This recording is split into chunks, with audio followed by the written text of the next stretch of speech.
When you take a walk in the forest, you want to see trees and, meadows and deer and these kind of things. You don't want to see trash, that's for sure. A lot of times you might very well see that in the forest. And here to tell us about the particular problem with dumping is Susan Blake of the U.S. Forest Service. Thank you very much for coming in today. It's great being here. Thank you. Well, you guys were talking about this a few weeks ago, and we did a news story or two about this. And the problem really apparently is growing in the National Forest, isn't it? Well, it's an ongoing problem. We have done now almost 20 forest cleanups, annual forest cleanups, so it's a long-term problem. Yeah. And we need the public's help in reporting this issue. Well, there's a lot of these things out there. If you just wander through, you'll see some of these ponds. We got a few of the pictures that you sent to us here. This is something you might encounter as you're walking along a giant pile of, as we see here, tires. And this is not just, an individual, obviously. If it's an individual, he's going to throw one or two tires out there. Some of these are businesses, aren't they? Yeah, local businesses are dumping, as well as individuals.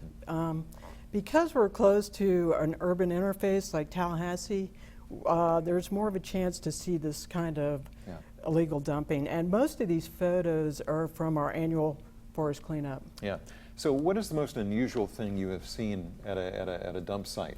Well, I didn't actually see it, but one of our law enforcement officers said that they had a whole dumpster of asphalt dumped on the forest. So, and we repurposed it and used it, but yeah, a whole dumpster of it, huh? Yes, and one of the photos you showed had tires. There were 800 tires in that stack. So we have to have special assistance, usually from the county, to help with disposing of those. Well, what can we do, say as citizens, when we're walking through the forest and we encounter something like that? What should we do? What's the best thing?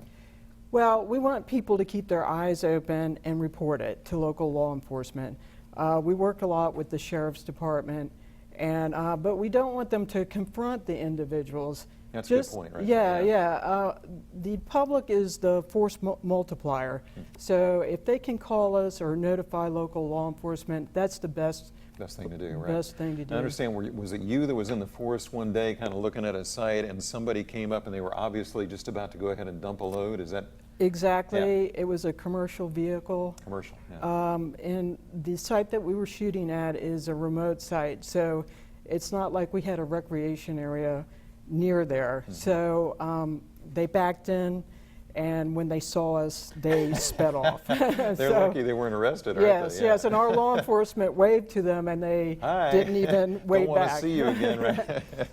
All right, well, we appreciate you being out here today, and hopefully the people out there will hear this and see this and help you guys out and be the eyes and ears of the Forest Service out there for you. Absolutely, and I just want to say in February, end of February, we do our annual cleanup. So we do publicize it, you folks advertise it, and we want as many volunteers as we can because we rely on them. Maybe you guys can come back closer to February and we'll do this again and kind of get people on board for that and get a lot of folks out in the forest for you. So. Absolutely, that would be great. Okay, Susan, thanks very much for coming out today. Okay. We appreciate it. Thank you. All right, we'll be right back.